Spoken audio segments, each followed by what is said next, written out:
Hi Andy, I'm River. Thank you for doing this video for Russell Webster's website on the peer volunteer mentoring. What is the value of lived experienced members in your organisation, please? So within Revolving Doors, everything we do is based on lived experience and the views of our lived experience members. To put it simply, we wouldn't be able to do our work without involving people with lived experience. So as an organisation, we kind of bring together three elements: policy, research and lived experience to improve the criminal justice system, improve services.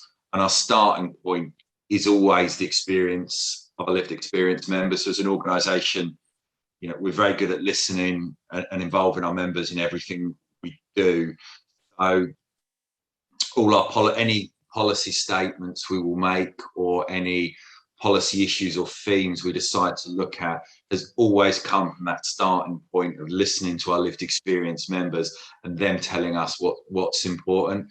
And in the process of then how we try and make change, do that with our lived experience members and alongside them. So we will support them, speak makers in the system. We're very much the enablers and facilitators for our lived experience. It's getting their voice front and centre in the system to lead to that system change. That's amazing. Really, really good to hear. Thank you. So that really is a really good ending to be able to lead me on to my next question, which is, what do you think you do in terms of supporting your lived experience team members, please? Yeah, in terms of what we do, well, I think we're clear in what our role is. So, within Revolving Doors, I lead on our lived experience work, but I'm really clear that my role is about supporting people, enabling people, them to have a voice. So we give our members as much support as we possibly can, and we support people lead. So our lived experience members will facilitate and run our forums. When we get opportunities, to speak to government, we've spoken at sort of select committees, we've spoke to the House of Lords. We're really clear our role is support our members to do that. So I myself will not speak directly in those committees. My role is to work in the background for our members so they're best equipped to do that. And I think what we do is it's really about strategic impact and trying to create change. So quite often I see my role as one of mediation. So I'm bringing together people with lived experience and people with power in the system, trying to encourage that kind of collaboration to have the most impact. I work with both groups of people who often, historically haven't always communicated well, haven't had that environment where they can really come together and collaborate. So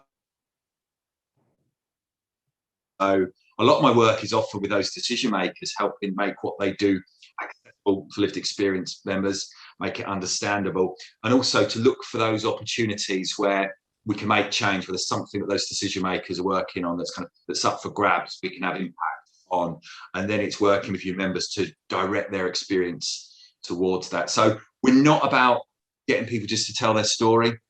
We're not doing that for the sake of it. It's always about leading to change. It's always about impact and, supporting our members to use their lived experience, reflect on what they've been through in a way that can lead to change in the system, can lead to those decision makers thinking differently and doing things differently.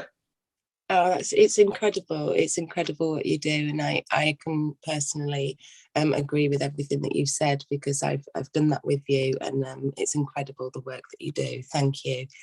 So, what is there anything that you think that you could do as an organisation that could improve that? What do you think you could do better for your lived experience team members? I mean, we should always be looking to improve. I'm very wary that you can, and our lived experience members over time will be working with different people. So the way we were working a year ago might not be the right way of working in a year. So we've always got to be responsive and got to be kind of sensitive to our lived experience members, what they want.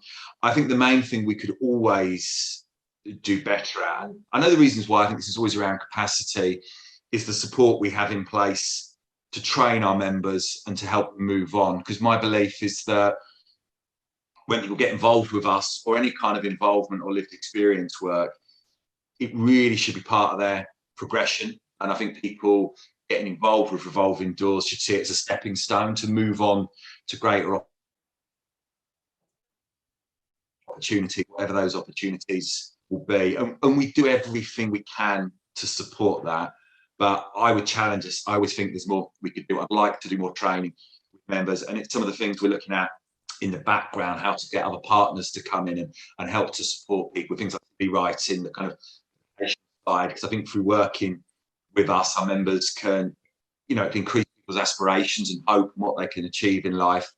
It certainly gives people a lot of content to put in CVs and go towards job applications if that's what they want to achieve. But often you need that specialist there helping you job hunt, helping you write job applications and that side of things, which we do with people, but it's not really our expertise. It's how we can bring partners into. I think that's the bit we could always do better. I think we try our hardest on that to help people move on, but I think we could always improve with that. But it's just constantly listening to our members, and evolving to make. Because I want, things like our forums to be run by our members for our members. That's the principle. My role is helping make that happen. So, as a new member will come on board, they'll have new ideas. So it's going to change. So yeah, I think that's a big part of it. And then I'll just throw in, I suppose, one last point is improve and kind of challenge ourselves around kind of diversity and inclusion side of things. We have looked at some things recently. We set up a women's forum only over the last year, which I think is really, really good start. But again, no group, no organisation can ever be perfectly representative and inclusive. So we've got to challenge ourselves and look at what partners we bring in who know certain communities or certain groups better than we do. So, and see how we work with them. So yeah, that you've got to challenge yourself. So I suppose I'm saying I'd like to think we're doing things well, but at the same time, I'm very wary of being complacent and always looking to challenge ourselves. Well, that's amazing. I can say personally, as a lived experience member of Revolving Doors, that you do incredibly well. And what a shining example you are to other organisations that could potentially have other lived experience members in their organisation. Thank you so much for your time, Andy. It's brilliant. Take care. Thank you, River.